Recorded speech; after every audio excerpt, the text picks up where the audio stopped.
You may be thinking, Dave, this isn't a brand new car, this is the old Tucson.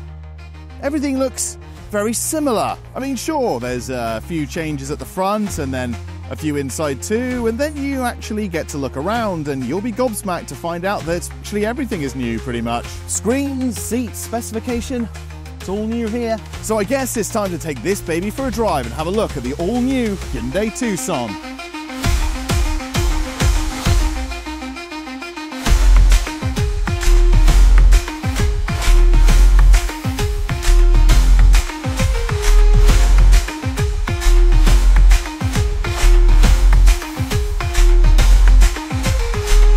So let's have a look at these obvious changes first. The key has been updated, so we now have this nice Hyundai logo. We have changes to the grille and lights. They look quite a bit meaner. The slats have been squared off and the indicator positions have changed as well. The lights are more intelligent now as well. They move around at night so that stuff stays blocked depending on what specification. So you're never blinding anyone, but you can always still see the road that you're driving on. There's a new splitter, new wheels. Less fiddly rear splitter gives a cleaner look, and some lights have moved around here too. On the inside, the USBs have been swapped for USB-Cs, the interior door trims in the rear have been smoothed, and finally, there are rear vents in the back. And then we come to the big change, which is on the inside. We now have the full Hyundai Gen 2 single sweeping screen and gauge cluster, which brings it in line with the Ioniq 5 and 6, and let's face it, it looks amazing. The seats have a bit of a different perforation. We also now have this vast shelf that wasn't on the old one. We still got these styling cues with the vents that stretch from one door to the center console, but now it's much straighter and less curved, which means it should be a bit easy to clean. And a few more cubbies too. The center console is completely different. Everything you need is still here, but there were a lot of buttons on the old one. It's been cleaned up nicely. I mean, pretty much everything has been redesigned in here. The fit, the finish, the materials are even nicer too. The heated seats and heated steering wheel have all been integrated down here as well into this new touchscreen, which, as touchscreens go, feels really tactile. It's got a matte feel to it, and I never ever miss anything when I'm trying to turn various bits and pieces on in here. The steering wheel, again, is completely different. Lifted pretty much from the Ioniq 6 with a few minor differences. Obviously, the biggest change is the big screens, but we'll go through that later. So let's get into the nitty-gritty of it all, starting with the specifications. There is a lot to get through, so let's do this one on the quick fire, shall we? We have 5 specifications: Advanced, Premium, N-Line, N-Line S, and what we're in today, the Ultimate. But before we just get into those, let's just quickly ask you if you wouldn't mind to leave the video a like and a subscribe if you haven't already. Subscribing is free, you can unsubscribe at any time. And if you want to experience the vehicle for yourself, there is a link in the video description and it tells you how to go through all of that sort of stuff for a drive. The Advanced comes with 17-inch alloy wheels, a premium cloth trim, dual zone climate control, touch sensitive climate control, and in fact this climate control is the best touch-sensitive climate control I've ever used. It feels tactile, it feels nice, I don't find myself missing buttons or clicking the wrong thing. It is really good. You have automatic dimming rear view mirror, you have auto lights, auto wipers, LED daytime running lights, ambient interior lighting, rear LED lights, front LED lights, a storage armrest here, which has got, to be honest with you, probably enough space for another seat to be quite frank. You've got an e-parking brake, you've got under boot storage as well, front and rear parking sensors and a reversing camera, a 12.3-inch widescreen touchscreen navigation, and 12.3-inch gauge cluster, and it's all housed in this one unit, and it looks rather delicious, I must say. Of course, you've got the standard Bluetooth, wireless Apple CarPlay, and wireless Android Auto. No need for updates or anything. Hyundai are now offering it completely as standard on this vehicle. You have USB-Cs at the front, you have USB-Cs at the rear, wireless phone charging, over-the-air updates, your airbags pretty much everywhere you look, to be perfectly honest with you. You get all of Hyundai's standard safety tech. There is some other stuff too, but all of this is standard across the range, and we're pretty much going over most of the highlights, I think. I'm going to need to reverse here. Moving over to the premium specification though. That comes with 18 19-inch alloy wheels, metal scuff plates, the electric heated seats, and it's a cloth leather seat mix. It's quite premium, actually. You also have rear heated seats and adaptive smart radar guided cruise control. You get a smart electric lifting tailgate.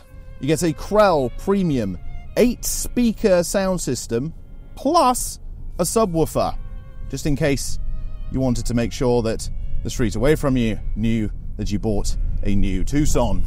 Heated steering wheel, there's some added safety stuff as well. Things like forward collision avoidance assist with junction turning added in, and highway drive assist, but that's only for the automatic and the hybrid stuff. And then we come to the N-Line. If you want the latest tech, the premium is the mid-ranged option for you. But if you want to look the part and you're not too fussed about the tech, then that would be where the N-Line comes in. The N-Line comes with 19-inch alloy wheels, body-coloured wheel arches. You get the full N-Line design package, so there are N badges absolutely everywhere, different splitters, the back and the front.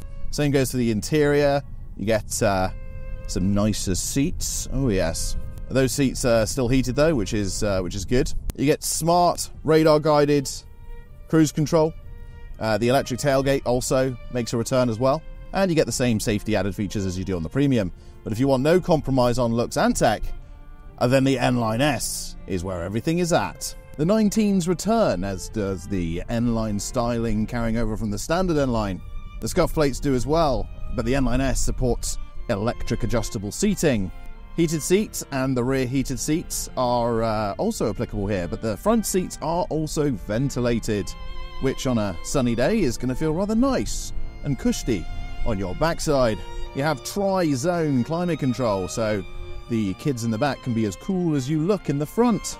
You get those matrix LED headlights that are on the premium. You get the panoramic tilt and slide sunroof. The electric tailgate returns, as does the Krell premium sound system. You get a fantastic looking 360-degree surround monitor. You get side warning for parking, blind spot monitoring, parking collision avoidance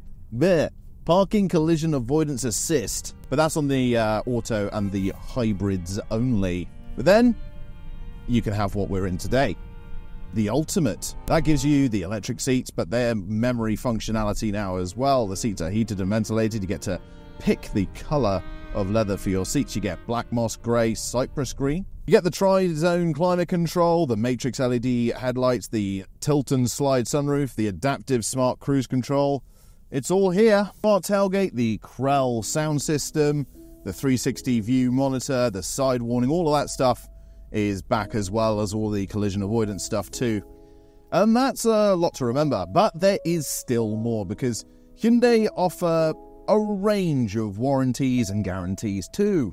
All Hyundai Tucsons come with a 12-year anti-perforation warranty, 5 years of vehicle annual health checks, 5 years of unlimited mileage warranty cover, Hyundai roadside assistance, and there's a few options too, like a digital key, which you can then pair with your smartphone and open the car with your key and all sorts of stuff. Very smart indeed. There are a lot of different engine variations too. You have a pretty good standard 160 PS engine, and then that can also be paired with a 48 volt mild hybrid electric motor too, and there's a 215 PS hybrid model to go along with those, and a 253 PS plug-in. That's for if you want to melt your face off the line. As you can imagine, with so many different variations of engine and so many different variations of specification and gearbox, there are a lot of WLTP MPG figures to go through. That's a lot of acronyms. But I've made it nice and simple for you. So we're basically going on the baseline combined figures of the WLTP. So that way, we keep it nice and simple. Obviously, depending on your model and specification, that's going to vary, but this should give you a pretty good idea. So starting off with the 160 PS regular Tucson, that will give you an average WLTP of 40.4 miles to the gallon. You add the 48 volt mild hybrid to that, and it becomes 44.1 miles to the gallon. The full hybrid is 47.9 at the time of filming. I don't have any figures for the plug-in yet, but surely it's going to be quite high, probably in the hundreds, I would imagine, especially when you consider that the CO2 figures for that car are 29 grams per kilometre of CO2. Well, that's very low. Anyway, with all that being said, it's probably time to talk about the drive, and since the heavens have opened, I'm not going to thrash it. But this definitely isn't the kind of car you really want to thrash. In terms of actually driving it on the road, it feels pretty much the same, I'm not going to lie, as the old Tucson. But I'm going to go with it's quieter. I'm pretty sure it's quieter. Well, let me give you an example. We're currently traveling at 30 miles, or we're about to slow down. Let's let this car go past. All right, we're pulling up to 30. Normally, I do some electronic wizardry when editing the video, just to cut out some background noise to make my voice as clear as possible. But what I'm going to do now is I'm going to cut off a section and turn that completely off, so you can hear exactly through the microphone what I'm hearing. So let's do that now.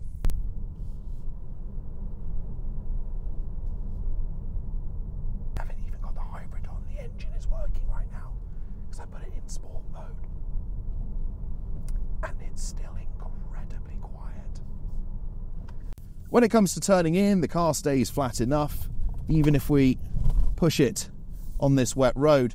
But that's not really how you want to drive this car.